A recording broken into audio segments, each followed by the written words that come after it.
3.5 Dragons, Part 1. A long time ago, in a land far, far away, there was an arrogant princess named Ella Rooster. She had a boyfriend whom she saw every weekend when his fishing boat came back from each week's fishing trip, and she was trying to figure out a good way to break up with him. On Monday, she would write in her diary a new plan and then think about it all week.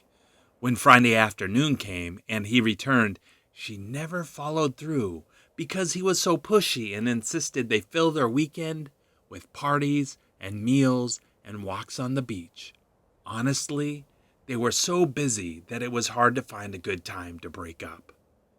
The surrounding countryside outside the castle was mostly flat and covered with a dense jungle and foul-smelling grass. The land was filled with zombies and ghosts.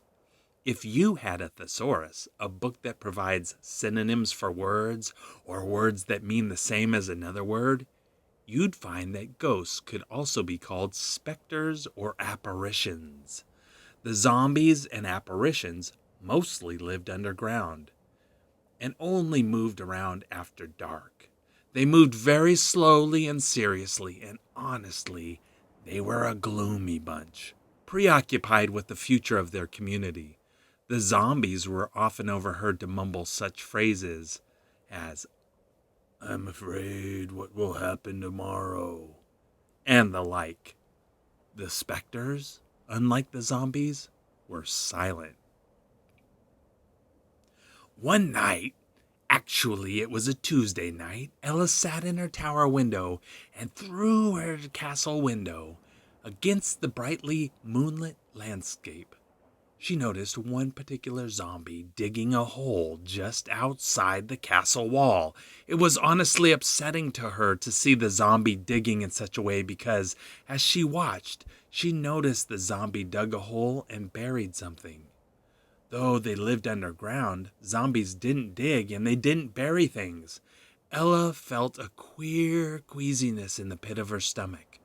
Zombies typically didn't disturb anyone or anything as long as you didn't get in their way or run near them or run past them or get cut and bleed near them.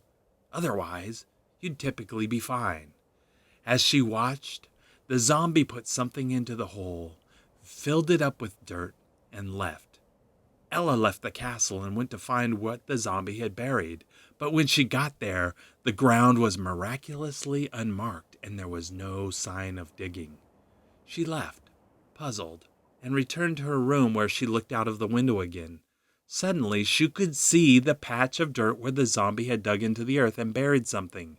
She went back out to the area near the castle wall and explored the ground in the bright moonlight. There was again no sign of any digging. She returned to her room and tossed and turned all night, often getting up to look out her window. Question 1. What is a thesaurus? A. A book that lists words that are the same as other words. B. An encyclopedia. C. A map. Question 2. Which word could best be used to replace ghosts in the following sentence?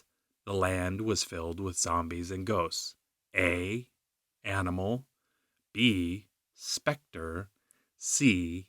Antelope.